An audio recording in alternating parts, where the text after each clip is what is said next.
Vamos começar, vou já compartilhar minha tela, mas eu quero começar dizendo para vocês o seguinte: nós finalizamos no domingo passado o Velho Testamento. E nós vamos iniciar hoje o Novo Testamento. Mas vocês têm que estar conscientes que entre o Velho e o Novo Testamento há aí uma lacuna, um vácuo de basicamente 400 anos. E esses 400 anos, então, não poderiam passar desapercebidos por nós. Não poderiam passar sem que nós tivéssemos aí a consciência de que, certamente, queridos irmãos, esse tempo precisa ser pensado, precisa ser analisado, porque ele vai moldar toda a estrutura do Novo Testamento. Ele vai moldar a forma como o judeu pensa, ele vai mudar a forma do judeu crer, ele vai mudar a cosmovisão dos judeus, porque eles estão num período que é o resultado desses 400 anos. Então, entender esses 400 anos, o que aconteceu, o que se passou na história, o que se passou dentro da religião judaica, como eles passaram a reinterpretar os textos bíblicos, como eles passaram a se relacionar com Deus, tudo isso é de suma importância para que a gente consiga entender, compreender aí esse processo do Novo Testamento. Então, vou compartilhar com vocês a minha tela para a gente entrar nesse processo. Muito bem, então nós estamos aí com nossa nova cara também, com esse visual aí bonito da Escola Bíblica Dominical. Essa é a aula sobre Introdução ao Novo Testamento. E começamos entendendo o seguinte: os últimos acontecimentos do Velho Testamento. Nós estamos, então, nesse período de 400 anos entre o Velho e o Novo Testamento. Até chegarmos no Novo Testamento, precisamos entender todo esse contexto. E aí eu vou fazer um apanhado de antes ainda do período pré-Novo Testamento, ou até mesmo antes do período do chamado período intertestamentário, que é esses 400 anos, para que você compreenda legal aí. Então, nós temos a seguinte situação: Jerusalém, ela foi sitiada pelo exército de Nabucodonosor, lembrando que antes disso nós tivemos, depois da morte de Salomão, o reino de Israel dividido em duas grandes partes. O reino norte, conhecida como Israel, e o reino sul, conhecida como Judá. O reino norte, pela sua vida de depravação, pelo seu descompromisso com Deus, pela natureza dos seus reis, que eram todos eles, além de não serem da linhagem de Davi, eram homens violentos, maus, homens descompromissados com Deus. Deus resolveu levá-los cativos e eles foram conduzidos à Síria e de lá nunca mais voltaram. Isso aconteceu no ano 722. Muito bem, Judá continuou, porque Judá era governada por homens que eram descendentes de Davi, que tinham temor de Deus no coração, que procuravam servir ao Senhor, que procuravam governar de acordo com as orientações de Deus que chegavam a eles através dos profetas. Mas mesmo assim, eles foram influenciados pelo pecado de Israel e eles se apegaram à idolatria, a valores mundanos, se relacionaram com outros povos, casaram com mulheres ou com homens que não eram da linhagem de Israel, foram se misturando, foram se promiscuindo, tanto sexualmente como também espiritualmente, e Deus então resolve punir essa nação, não com a finalidade só de castigá-los, mas com a finalidade de purificá-los, de fazer ali, passar ali uma peneira, de tirar daquele povo tão contaminado aqueles que de fato queriam servi-lo, queriam adorá-lo. E aí começa um processo. Uma nação surge no horizonte, chamado Babilônia. Babilônia, eles sitiaram Jerusalém através de Nabucodonosor. E quando foi que isso aconteceu? Isso aconteceu no 9º ano do reinado de Zedequias, que foi o último rei de Judá. Foi nesse período do reino de Zedequias que Judá foi levada cativo. Ou seja, isso se deu no ano 586 a.C. Então, o que aconteceu? Esse cerco, ele demorou 2 anos, querido. 2 anos. Então, imagina, 2 anos a cidade de Jerusalém toda sitiada. Ninguém entra, ninguém sai. E não só as pessoas não entram, não entra comida, não entra bebida, não entra utensílios de necessidades básicas, não entra água. A situação vai se tornando insuportável. Veja, nós estamos em casa nessa quarentena e aí começa a acabar tudo, começa a acabar a carne, começa a acabar o frango, começa a acabar o peixe, começa a acabar o arroz, começa a acabar o feijão, começa a acabar o café, você não tem mais como sair para comprar pão, você vai no supermercado, não tem mais nada. Foi assim o processo que eles vivenciaram. 2 anos sem conseguir importar nada, foi fazendo com que as reservas que havia dentro da própria cidade fossem se esgotando, né? Então, o que acontece? 2 anos depois, a fome começa ou chega no seu auge grande, maior. E essa parte, esse momento histórico está relatado em 2 Reis, capítulo 25, do verso de 1 a 7. E para que você acompanhe na sua Bíblia, marque, mas não perca aqui a concentração, eu vou transcrever o texto aqui na tela para você.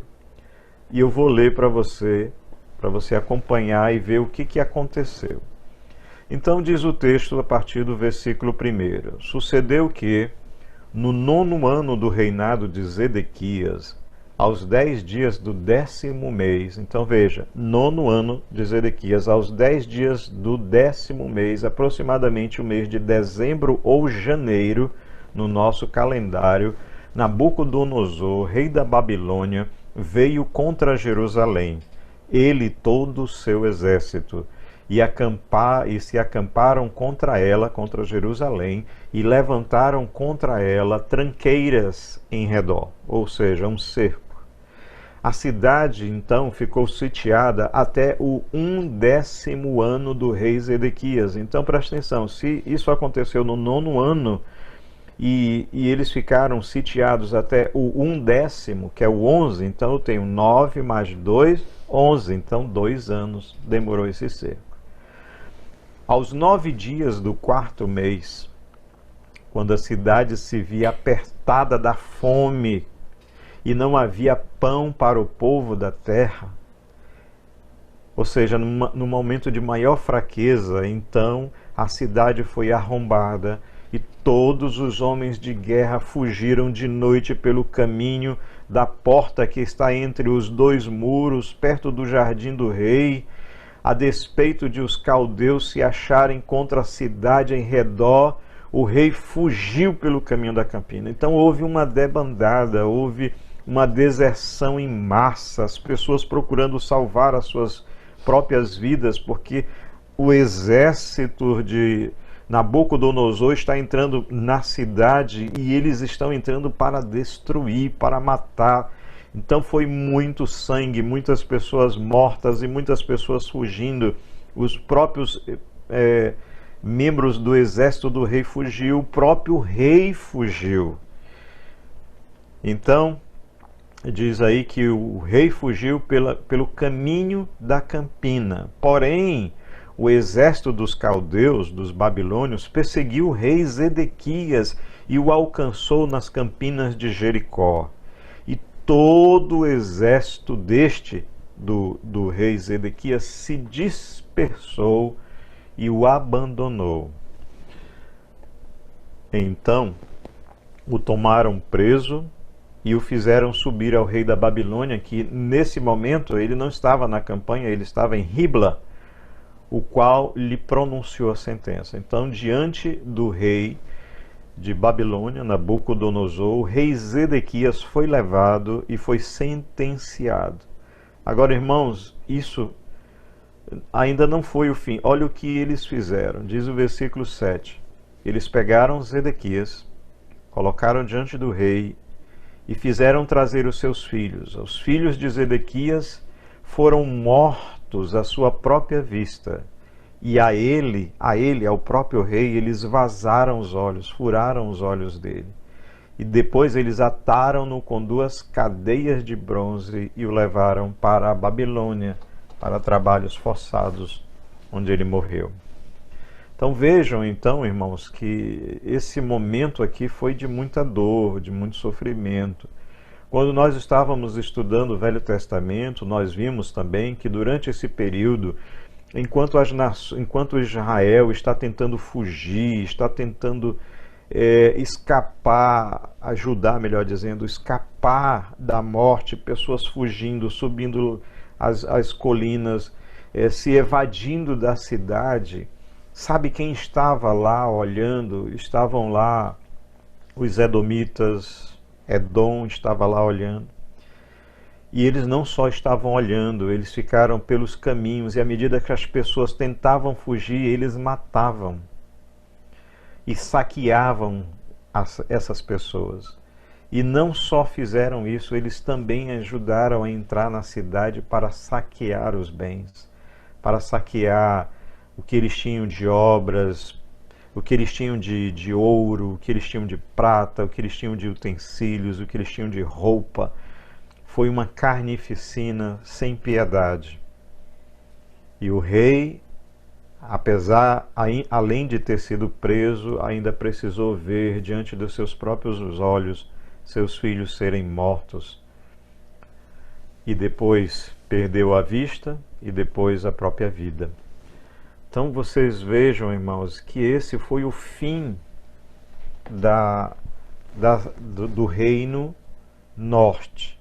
Do reino sul, desculpa, Judá. A partir daí nunca mais eles seriam os mesmos, nunca mais essa nação seria a mesma. Mas vamos continuar. Então, Jerusalém estava sitiada, isso aconteceu no 9º ano do reinado de Zedequias, e 2 anos depois ela é invadida, exatamente no ano de 586 a.C., o que está narrado aí no capítulo 2 de 2 Reis, ou no capítulo 25 de 2 Reis, versículos de 1 a 7.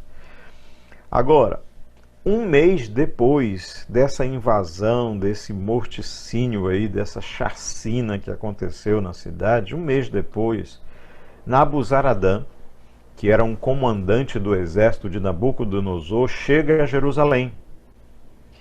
E ele vem para Jerusalém com a seguinte finalidade: ele derruba todas as muralhas, ele incendeia o templo, ele põe fogo ao templo, que foi o templo aí construído por Salomão, e ele também põe fogo no palácio real, no palácio de Davi, onde morou Salomão também, e a todos os lugares importantes da cidade eles tocaram fogo, e além de tocar fogo, destruir tudo, ele, o exército de Nabucodonosor, comandado aí por Nabuzaradã, ele leva cativo a população para a Babilônia.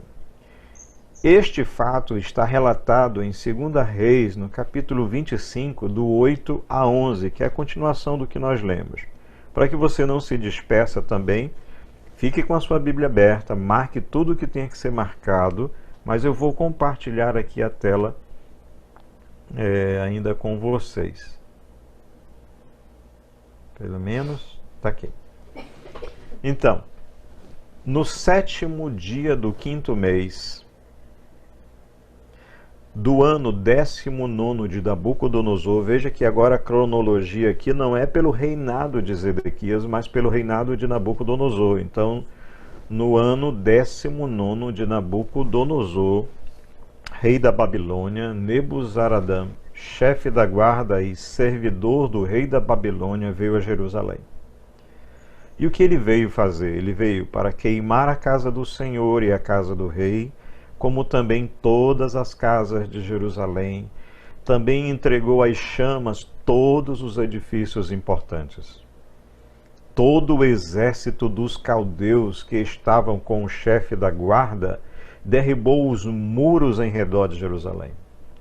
O mais do povo que havia ficado na cidade e os desertores que se entregaram ao rei da Babilônia e o mais da multidão, Nebuzaradã, o chefe da guarda, levou-os cativos para a Babilônia. Então aí vocês estão vendo exatamente o momento em que a cidade toda destruída, fogo, morte, corpos espalhados por tudo que é lugar, eles ainda estavam aí tentando entender o que estava acontecendo, quando nesse período, então, mês, chega esse general e põe fogo em tudo, destrói tudo e pega todos aqueles que eram de linhagem ricas, importante, real, e leva para a Babilônia. E quem fica em Jerusalém, sobre os escombros, sobre tudo destruído, são os pobres, aqueles que não têm condições, que não têm cultura, aqueles que é o populacho, não é? A classe pobre, a classe abaixo da pobreza, porque os ricos eles levam para a Babilônia para aproveitarem no palácio do rei. Isso é importante, irmãos, a gente saber que tudo isso está se passando num espaço de tempo muito pouco, não é? Eles são invadidos, são destruídos e logo em seguida, um mês depois, uma nova invasão agora para destruir, para arrasar com tudo, para tirar todos os bens do templo, os utensílios de ouro, os candelabros, as mesas, tudo que era importante. Creio também que possivelmente aí a arca, tudo que tinha, eles levam cativo para a Babilônia. Muito bem. Agora, quando isso aconteceu, irmãos, a nação passou 70 anos sobre esse império babilônico. 70 anos, isso foi previsto no livro de Jeremias, foi entendido depois pelo profeta Daniel. Durante o período em que eles passaram no exílio, Daniel, estudando as Escrituras, ele descobre que o período daquele exílio seria de 70 anos. E ainda naquele período ali do exílio, eles entendem que Deus iria fazer alguma intervenção. Isso aconteceu em 538, quando o Império Babilônico cai sobre o poderio do Império Medo-Persa.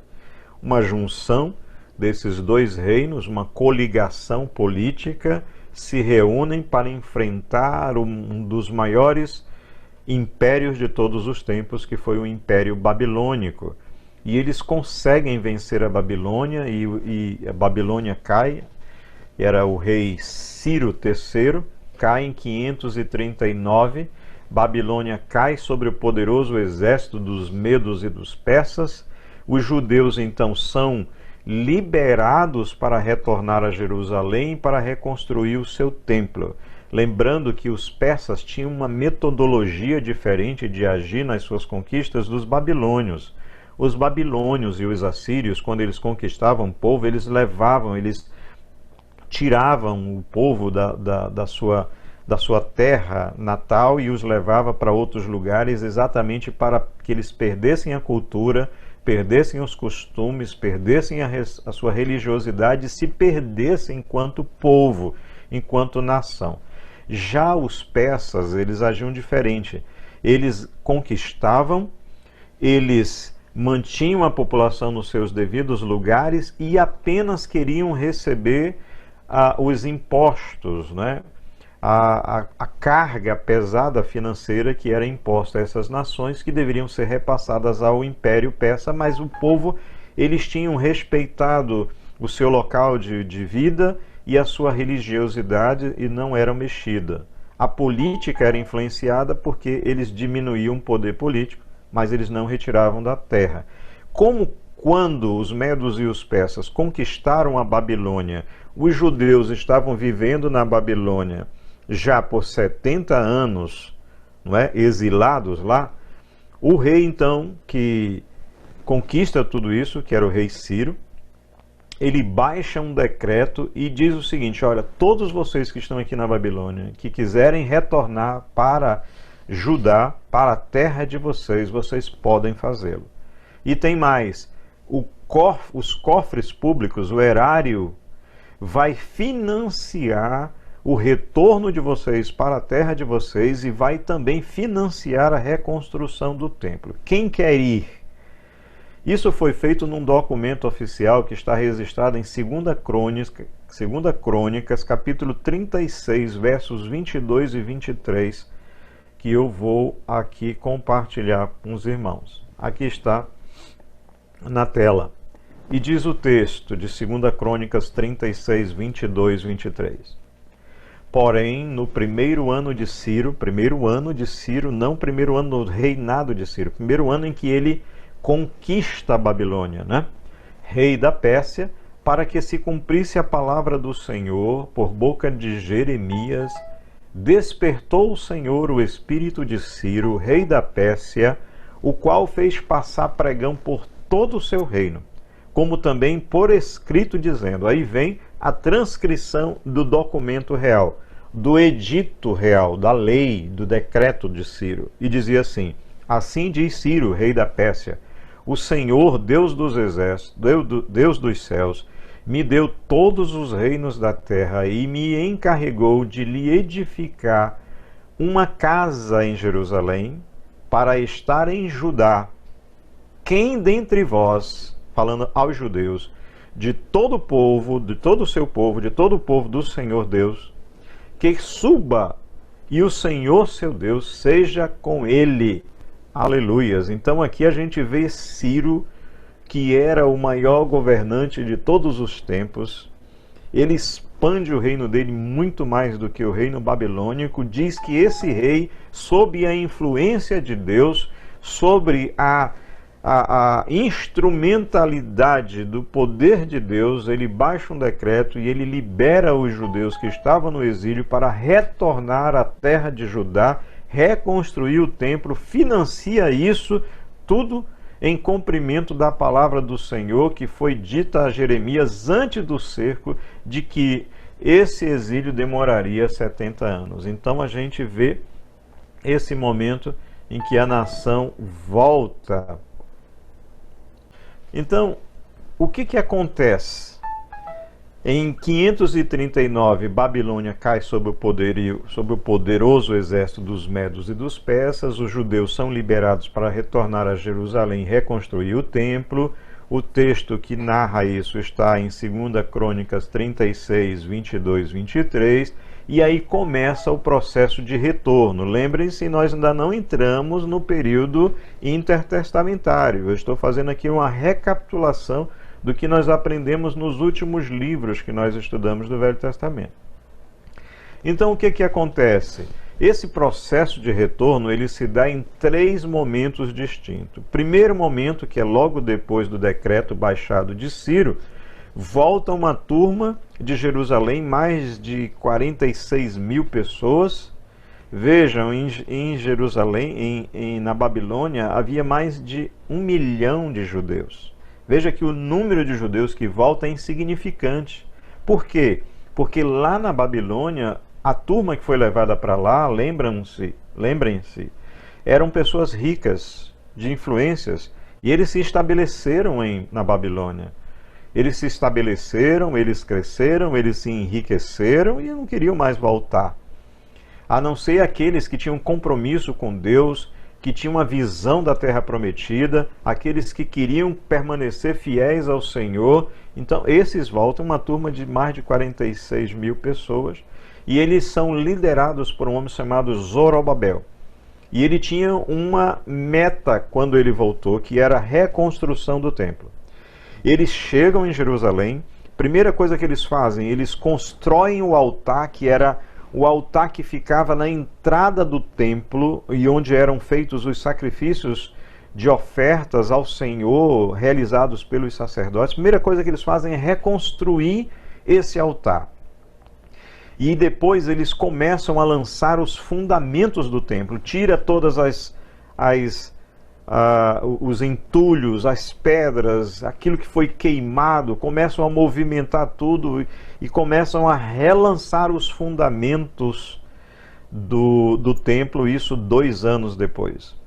Quando eles lançam os fundamentos do templo, vem uma pesada oposição pelos samaritanos, que passaram a habitar o reino norte, quando as 10 tribos foram levadas cativas para a Síria, e eles se opõem veementemente contra a reconstrução do templo, e eles mandam cartas ao rei dos persas, que já não era mais Ciro, e ele manda parar essa construção, e essa construção fica parada por, se eu não estou enganado, 15 ou 18 anos, entre 15 e 18 anos.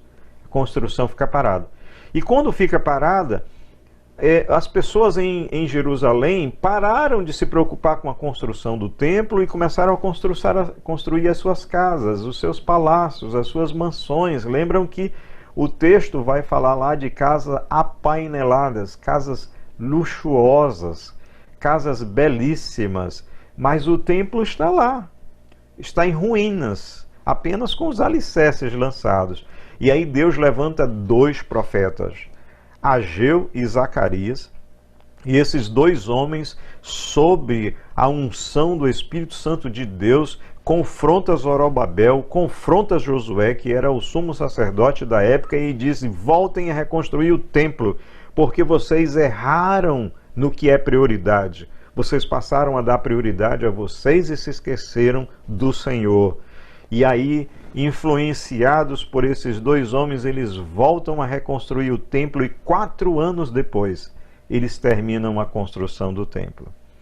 Reconstruído o templo, vem uma segunda leva da Babilônia, dessa vez guiada, conduzida por Esdras, que era um sacerdote e escriba, versado na lei, profundo conhecedor das Escrituras, e ele volta com um propósito. O propósito de Esdras, então, era recomeçar o culto. Aqui está culta, mas é culto. O culto e o ensino da Torá, que é o Velho Testamento, basicamente os 5 primeiros livros da Bíblia. Ele volta com a finalidade de recomeçar toda a estrutura de ensino, de sacrifícios, de adoração a Deus no templo. E volta uma outra leva aí com ele, eu acho que, se eu não estou enganado, de mais de 4.000 pessoas. E aí eles voltam a adorar o Senhor, voltam a ter as festas de consagração ao Senhor, a Páscoa, a festa dos tabernáculos, tá? E aí a terceira e última leva de retorno, lembram-se que eles estão agora voltando do exílio, acontece sobre o comando de Neemias, que era copeiro do rei, e que num belo dia o seu irmão, voltando de Jerusalém, traz notícias de Jerusalém, diz para Neemias o seguinte: olha, Neemias pergunta para ele: meu irmão, como é que está a casa do Senhor, a nação? Ele disse: olha, está tudo destruído lá ainda. O templo está reconstruído, mas as muralhas caídas, a cidade não tem segurança, o povo está vivendo em pobreza. Isso quebranta o coração de Neemias, ele se queda diante de Deus, passa meses orando em jejum, em quebrantamento, até que ele comparece à presença do rei de Babilônia, ao rei persa, e o rei dá autorização para ele ir a Jerusalém para reconstruir os muros. E ele volta então, e ele volta para ser governador, ele vem para ser governador, e ele começa o processo de reconstrução dos muros. Ele teve muita oposição, mas ele reconstruiu os muros todos da cidade de Jerusalém, recolocou os portões, e o povo voltou a adorar a Deus com segurança dentro dos portões e das muralhas de Jerusalém, que havia sido destruído, lembram-se, mais de 70 anos atrás, pelo exército de Nabucodonosor, governado por Nabuzaradã. Muito bem. Passado tudo isso, o povo começa de novo a se distanciar de Deus, a se esquecer do Altíssimo, a perder de vista que o seu Senhor é Deus, começam a se acomodar, começam a viver as suas próprias vidas e sobre uma religiosidade apenas. Eles serviam a Deus apenas de forma religiosa e não genuína, verdadeira. E aí Deus levanta Malaquias, que vai ser o último profeta do Velho Testamento, isso no ano 450 a.C. Malaquias vem e denuncia. Lembram-se que nós estudamos recentemente Malaquias. Deus diz ao povo: eu amo vocês. E eles dizem: em que tu nos amas? Como é que tu provas isso? E Deus começa um processo de mostrar para eles que aquela nação havia sido escolhida, que Deus haviam nascido dois gêmeos, Jacó e Esaú, eram duas nações. Ele rejeitou uma nação de Esaú, que se tornou os Edomitas, e escolhe a Jacó, que se torna Israel. Ele está dizendo: veja quanto eu amo vocês. E aí eu não só escolhi Jacó, como eu construí toda a nação. Eu amo vocês. E aquele povo, então, rebelde, começa a ver as promessas de Deus de restauração, e Malaquias termina o seu livro apontando para Jesus. Olha o que acontece. Malaquias termina o seu livro profetizando sobre a primeira vinda de Jesus, que será precedida pela vinda de Elias, que Jesus diz que era, na verdade, João Batista. Está lá em Malaquias, capítulo 4, versículo 5. Diz: eis que eu vos enviarei o profeta Elias, antes que venha o grande e terrível dia do Senhor. E aqui, exatamente aqui, então, termina o Velho Testamento com a promessa do Messias, com a promessa de que o Filho de Deus, Messias, o ungido, ele surgiria depois de ser precedido por Elias, que na verdade era o ministério de João Batista, como aquele que iria trazer libertação ao seu povo. Então, queridos, a partir daqui, olhem, nós temos aqui em cima Malaquias, e aqui do outro lado nós temos João Batista. E entre esses dois aqui, Malaquias e João Batista, nós temos aí esse vácuo de 400 anos de silêncio de Deus.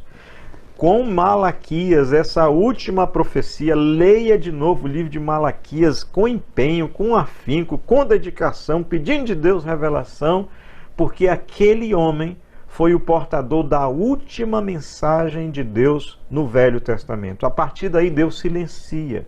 Não é que Deus não fale com pessoas, não é que Deus não se relacione com pessoas, mas Deus não fala profeticamente. Deus não levanta profetas, Deus não levanta homens e dá a eles as revelações para conduzir o povo. O povo fica completamente entregue a si, a sua soberba, a sua forma de viver sem Deus.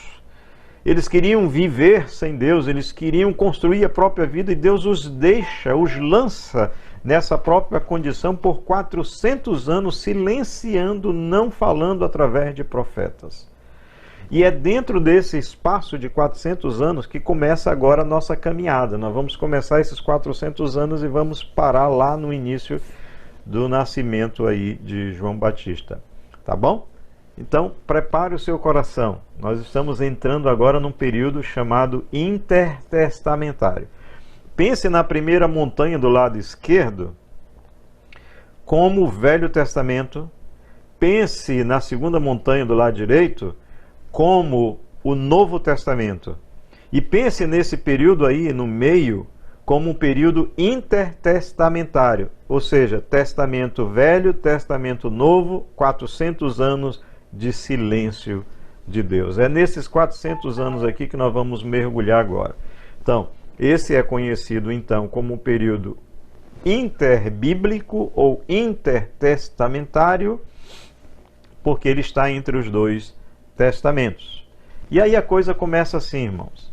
Com a queda do Império Persa, conquistado pela Grécia no ano 430, o reino, na verdade, o reino da Grécia nesse período aí foi de 430 a 322. Alexandre Magno vence a Dario III, que foi o último imperador persa, em 321 a.C. Então lembre-se agora, o comando sai do Oriente e passa para o Ocidente. Agora é a Grécia quem coordena, quem manda, quem domina, quem estabelece regras, normas. É a Grécia que, ao derrotar o Império Persa, se apodera de todo o comando que ele exercia sobre todas as outras nações que lhe estavam subordinadas. Então lembrem-se, Judá está de volta à Terra Santa, mas eles são subordinados aos persas.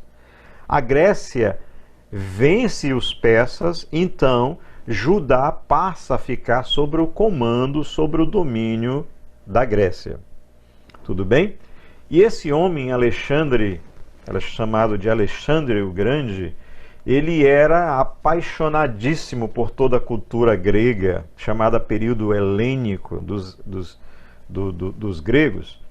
E esse império dele vai de 321 a 167 a.C. Nesse período, então, Judá passa para o domínio grego, e durante esse período os judeus gozavam de liberdade religiosa, porque Alexandre o Grande, ele domina, mas ele mantém a mesma postura de conquista dos persas. Ele não influencia, ele não destrói, ele não tira da cidade, ele simplesmente quer receber as verbas que são oriundas dos impostos e taxas. Então, durante esse período, os judeus crescem, eles se enriquecem, eles, como eles têm essa liberdade, eles constroem e ganham muito dinheiro. Mas aí em 323, como resultado de campanhas exaustivas e muita bebida, Alexandre morre aí talvez com menos de 33 anos de idade. Ele tem um reinado aí, ele de cerca de 13 anos. Então, quando Alexandre morre, ele era foi um general tão forte, tão poderoso, que ele realmente dominava sobre todo o vasto império grego. Mas, com a morte dele, não houve um sucessor à sua altura, de forma que o seu reino foi dividido entre 4 generais. Desses 4 generais, cada um ficou com uma porção do império de Alexandre o Grande.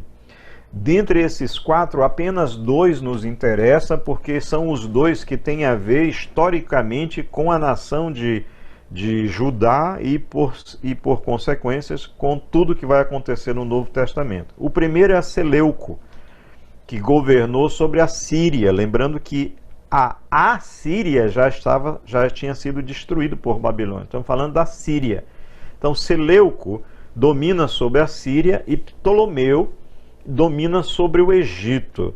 E ao dominar sobre o Egito, aí está incluído a Palestina, ou seja, Judá está agora debaixo do Império Grego, que domina o Egito e que, por consequência, estende as suas forças até Judá. Como Ptolomeu, que é o general que governa essa parte que coube a ele do Império de Alexandre, ele está no Egito, a cidade de Alexandria se torna uma cidade cosmopolita, uma cidade poderosíssima, uma cidade que cresceu enormemente. E a força da cultura grega pervade toda ali essa área, de forma que, como muitos judeus de Judá se mudaram para Alexandria, ou seja, foram para o Egito e lá se enriqueceram, diz a história que havia mais de 1 milhão de judeus vivendo lá, para vocês terem uma ideia, muito mais judeus em Alexandria do que em Judá. E aí surge a necessidade, então, de que os judeus que estão em Alexandria, que é no Egito, continuarem ainda conhecendo a lei do Senhor, mas eles já não falavam mais o hebraico. Aliás, o hebraico já tinha sido mudado para o aramaico durante o período do exílio na Babilônia, e agora eles não têm como nem ler as Escrituras, e aí começa um processo de tradução da Bíblia, uma das coisas mais importantes do ponto de vista da história para nós cristãos. porque o Velho Testamento todo foi traduzido do hebraico para o grego. Essa tradução é conhecida como Septuaginta. É o Velho Testamento traduzido, todo escrito em grego. E essa tradução é a tradução que Jesus vai usar, é a tradução que Paulo vai usar, é a tradução que todos os apóstolos do Novo Testamento irão usar, portanto, de suma importância. Se você pegar o livro de Mateus, você vai ver várias citações do Velho Testamento. Ele está citando a Septuaginta, que é a versão grega. Veja a importância disso. E aí, desculpe, os judeus prosperam nesse período. Mas, querido, lá do lado dos Seleucos, da Seleucida, tinha um general que surge, o nome dele é Antíoco Epifânio. Esse homem surge de forma poderosa em 198, vemos que a gente está se aproximando, nós estamos gastando esses 400 anos aí, estamos em 198 a.C. Esse Antíoco Epifânio, ele reconquista a Palestina para o domínio dos Seleucidas. Ou seja, a Palestina, o Egito, cai nas mãos de Antíoco Epifânio. E meu amigo, você quer saber quem é Antíoco Epifânio? Eu vou mostrar para vocês, porque Deus revelou quem é esse camarada a Daniel. E está lá no capítulo 9 de Daniel, no capítulo 8 de Daniel, no versículo 9. E lá ele aparece como um pequeno chifre que vai crescendo e que tem um impacto poderosíssimo sobre os outros 4 chifres, que na verdade eram os outros 4 generais que dividiram, em torno de quem foi dividido todo o Império de Alexandre. No meio deles nasce um pequeno chifre, cada um deles era um chifre, é poder, chifre é poder no Velho Testamento, e nesse período. Então esse pequeno chifre é identificado em Daniel como Antíoco Epifânio. E eu vou ler o texto para vocês verem quem é esse camarada. Então você tem aqui o pequeno chifre de Daniel, está escrito Daniel 7, lá onde ele aparece a primeira vez, mas o texto que nós vamos ler é o outro de 8:9. Diz: o bode se engrandeceu sobremaneira, e na sua força quebrou-se-lhe o grande chifre, que era Alexandre o Grande. O bode era a Grécia, não é? O grande chifre era Alexandre o Grande. Ele quebrou-se, ele foi morto, ele morreu muito cedo. E em seu lugar saíram 4 chifres, os 4 generais de Alexandre o Grande. 4 chifres notáveis para os 4 ventos do céu.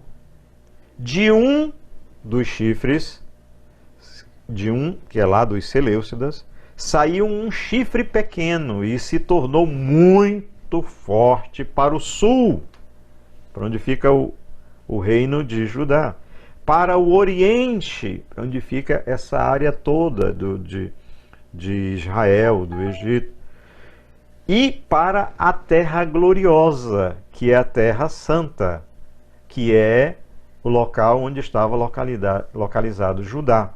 Então, Antíoco Epifânio é o pequeno chifre de Daniel que sai de entre os 4, que é dos Seleucidas, e que se torna maior do que todos eles.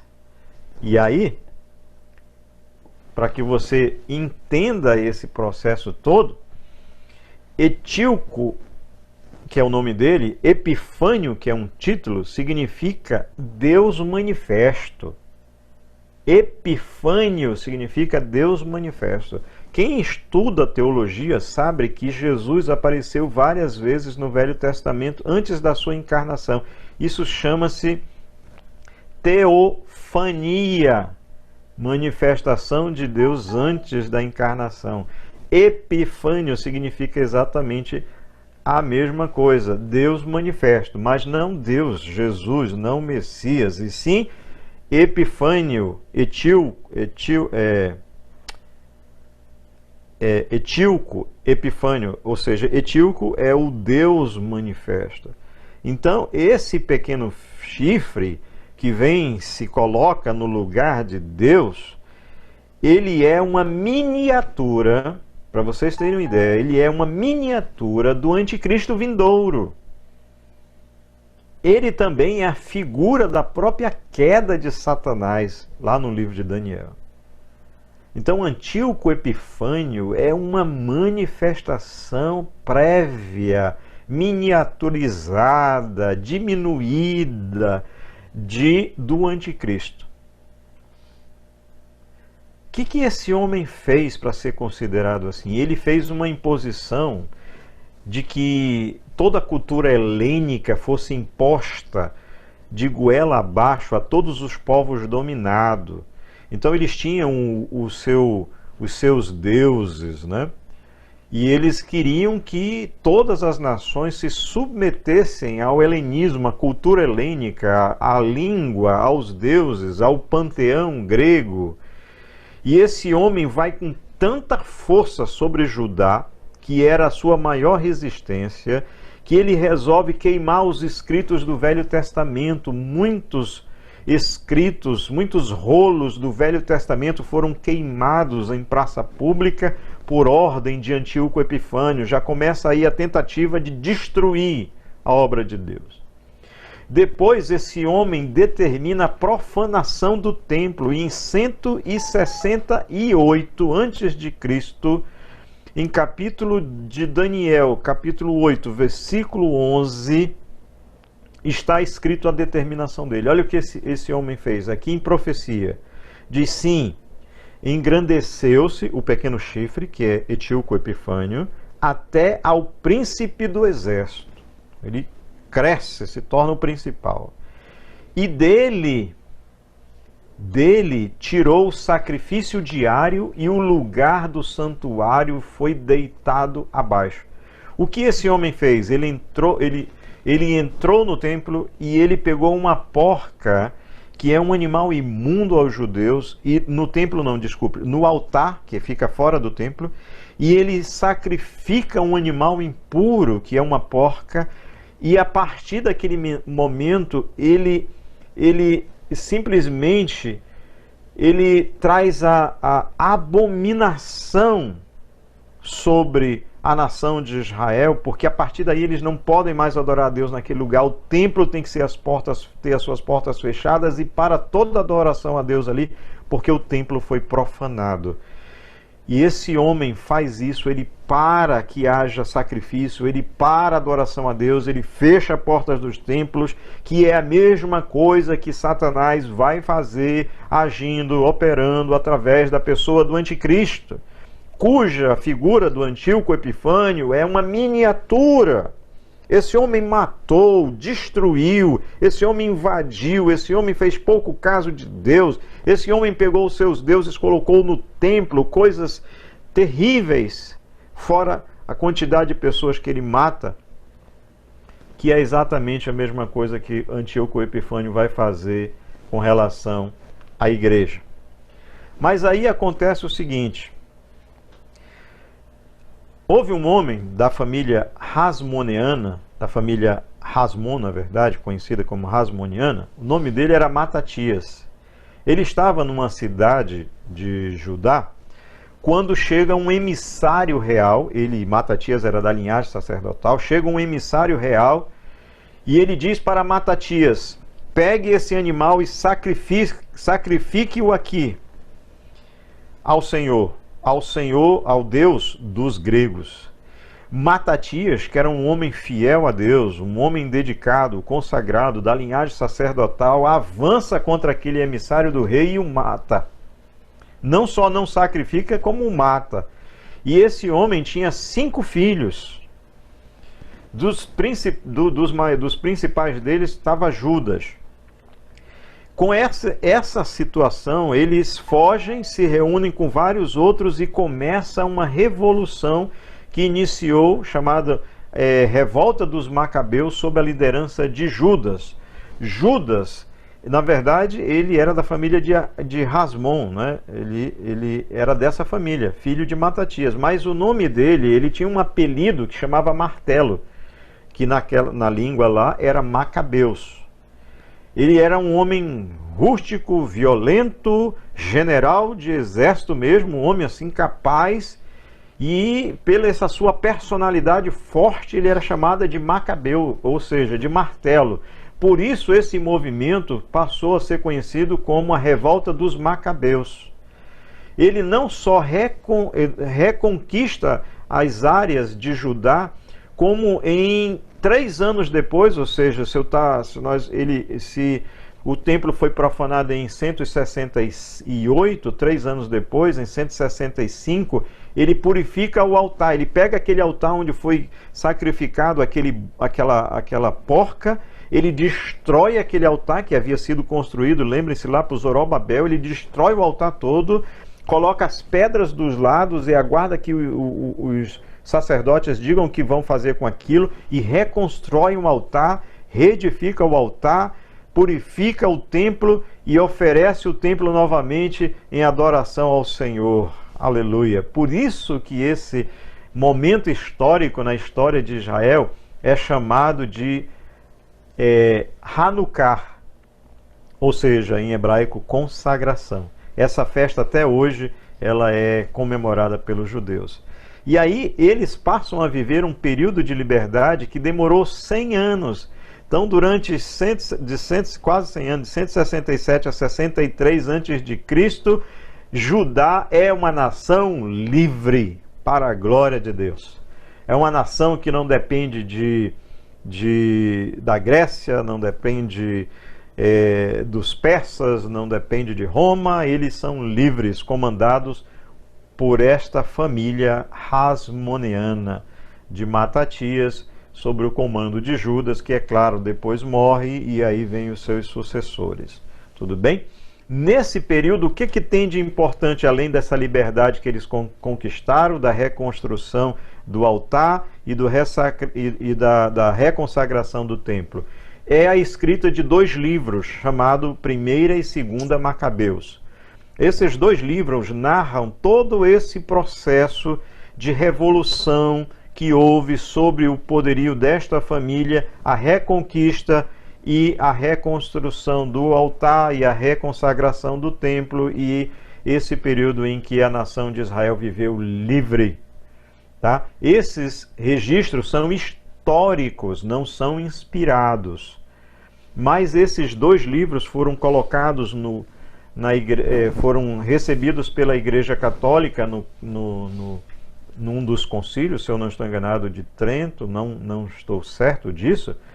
Eles passaram a ser colocados no Velho Testamento como livros inspirados, mas nem para os evangélicos, nem para os reformados, eles são considerados inspirados, eles são considerados históricos, nem para os judeus, que são donos da história. Os próprios judeus não têm Primeira e Segunda Macabeus como livros inspirados, mas eles estão lá dentro da Bíblia católica por força de uma decisão de um concílio que os colocou como inspirados, tá bom? Então, se você quiser lê-los como história, você pode comprar uma Bíblia católica, a Bíblia de Jerusalém é excelente, e lê-los por questões históricas. Bom, meu querido Ricardo, me permita aqui te parabenizar aí a turma, viu, meu irmão? Era a linha, os saduceus, os fariseus, era a linha que se criou no primeiro momento como aqueles que queriam tirar de sobre si toda aquela carga cultural grega, helênica, que veio sobre os judeus e que os havia influenciado pesadamente, não é? Lembre-se que eles liam, inclusive, já a Bíblia em grego. E os fariseus, eles eram de um movimento que queria extinguir completamente a questão da cultura grega sobre a nação de Israel. Então eles eram fiéis, dedicados, consagrados, estudiosos das Escrituras, fiéis ao Senhor. É assim que os fariseus começaram. Mas nesse período também teve os saduceus. Quem eram os saduceus? Eram os opostos. Eram aqueles que eram teólogos liberais, eram aqueles que se enquadraram, se amoldaram à cultura grega, que não acreditavam em milagres, que não acreditavam na ressurreição dos mortos, que não acreditavam nos anjos, que não acreditavam que o homem tivesse uma alma imortal, que não acreditavam em nada disso. Absolutamente liberais, que acreditavam que as escrituras não eram totalmente a palavra de Deus, essa coisa toda que é exatamente o que a gente tem hoje. Então é aí que surge nesse período os fariseus e os saduceus como aí dois grupos antagonistas e que vão estar lá no período que quando Jesus vem. Muito bem. Então, o que nós temos aí? A partir de 63, contudo, Roma cresceu, se fortificou, se tornou um império, começa a influenciar Judá novamente. Judá passou a depender de certa forma politicamente de Roma, não só ele, mas como vários outros países, mas o que nos interessa é Judá. Então em 63, não é? Os que antes eram aliados de Judá, que era Roma, eles invadem novamente a Palestina em 63 a.C., através de Pompeu, e a Palestina é conquistada e novamente Judá se torna uma nação dependente, subordinada, hierarquicamente ou politicamente sujeita à nação agora, só que não mais da Grécia, mas de Roma. Então, recapitulando, nós passamos por Babilônia, passamos pelos medos e os persas, passamos pelo período grego e agora chegamos no período romano. Estamos quase para terminar. Bom, então, agora Roma domina sobre Judá.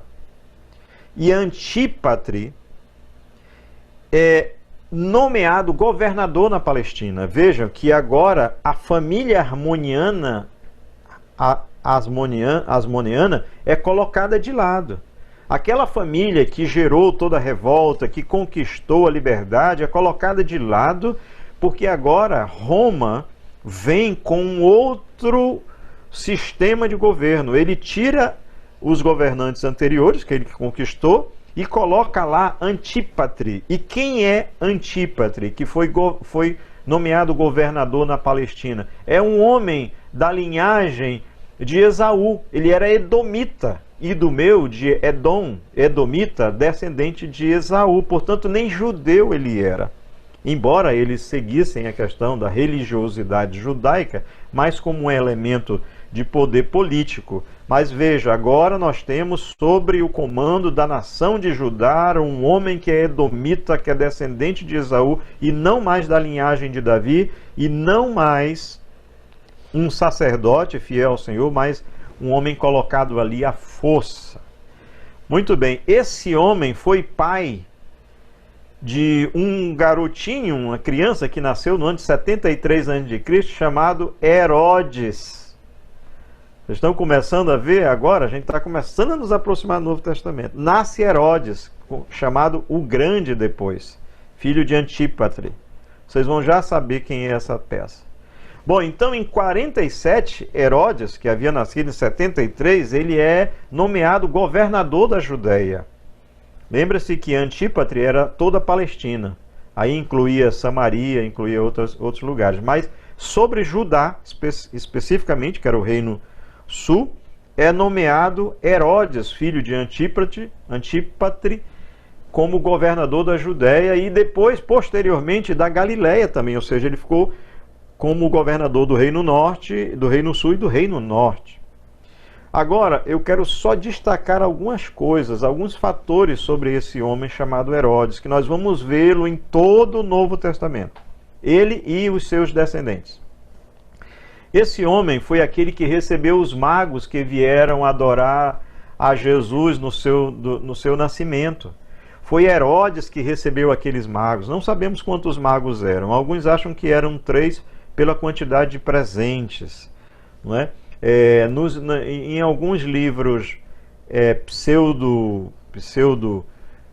epígrafes, que são livros que foram escritos e dados nomes assim como se fossem grandes personagens do Velho Testamento que escreveu, como Elias, o Evangelho de Elias, livro de Elias e essa coisa toda, lá tem o nome de 4 reis. 4 reis. Então, esses reis que viram a estrela no Oriente, que foram direcionados por Deus a respeito do nascimento de Jesus em Belém da Judéia, esses homens procuraram Herodes, que era o rei. E foi Herodes que o recebeu, foi Herodes que os orientou a procurar a Jesus, esse garoto que seria rei em Israel. Lembra, ele não queria nem papo com esse daí, se era rei era ele. E os instruiu a que depois que localizasse, viesse e dissesse para ele exatamente onde ele nasceu, que ele queria ir lá e queria matar. Claro que ele não disse isso para os reis. Deus então intervém soberanamente, conduz os reis os magos até onde Jesus estava, eles entregam os presentes, eles adoram a Jesus. Lembram-se, nesse momento Jesus não estava na manjedoura, não. Aquelas figuras da manjedoura onde tem ali os pastores e os magos é completamente equivocado. Ali foi no nascimento de Jesus, mas quando esses magos encontram Jesus já estava aí entre 1 a 2 anos de idade. Tanto é assim que quando os magos são orientados por Deus a não voltar mais para Herodes, Herodes chama os escribas, aqueles que conheciam a lei, e os escribas informam a ele que Jesus nasceria em Belém. Ou seja, o Messias nasceria em Belém. E aí Herodes faz um levantamento e chega à conclusão de que a idade aproximada em que Jesus já deveria estava entre 1 a 2 anos, e ele manda matar todas as crianças aí de 2 anos para baixo. É ele que manda fazer esse extermínio de crianças. É esse Herodes, filho de Antípatre, conhecido como Herodes o Grande, que começou como um simples governador, um representante, depois foi aclamado por Antônio como rei. Não é? O que mais que ele fez? Ele então, durante o reinado dele que Jesus nasce. Jesus nasce sob o comando dessa coisa aqui terrível, né? Deste homem perverso. Esse homem, para que ele não tivesse a revolta dos macabeus contra ele, ele casa com uma das filhas da família dos macabeus, tá? Da família Asmon, né? Ele casa com uma mulher dessa família. E aí, o que acontece? Ele teve com ela 2 filhos. Depois ele pensou, peraí, eu tenho 2 filhos com uma mulher que é da descendência dos antigos, da antiga família que governou Judá por 100 anos. Se eles quiserem se revoltar contra mim para restabelecer o reino deles, não, negativo. Ele mata a mulher dele e ele mata os 2 filhos dele para não serem possíveis oposições a ele. Para os irmãos terem uma ideia. Além disso, para vocês verem a maldade desse homem, ele, antes de morrer, ele tinha outro filho, tinha outros, né? Mas antes de morrer tinha um filho que estava já se opondo a ele. Antes dele morrer, ele contraiu uma doença terrível, terrível no estômago. Ele morreu comido por vermes, esse homem. A gente vai ver mais tarde como foi a história dele. Mas não nessa aula. Mas antes dele morrer, ele sabia que aquele filho estava se levantando contra ele. O que ele fez? Ordenou a morte do filho dele antes dele morrer. E como ele sabia que ele era um homem tão ruim, ele chamou a irmã dele e disse o seguinte: quando eu morrer, você vai mandar matar o meu filho, tá? Antípatre, e você vai mandar matar todos os meus nobres. Que aqui ficou sem um Szinho no final. Você vai mandar matar todos os meus nobres. Por quê? Porque quando eu morrer, ninguém vai chorar por mim. Mas como todos esses homens vão estar mortos, vai ter várias famílias chorando. E aí eu vou me aproveitar do choro dessas pessoas, porque vão ter pelo menos alguém chorando no meu funeral. Só para vocês terem uma ideia da personalidade desse homem. Então, ainda não terminamos, chegamos já no Novo Testamento, mas ainda há muito mais coisas, antes de a gente adentrar nas páginas do Novo Testamento, para que a gente veja. Então, as cenas dos próximos capítulos continuam, né?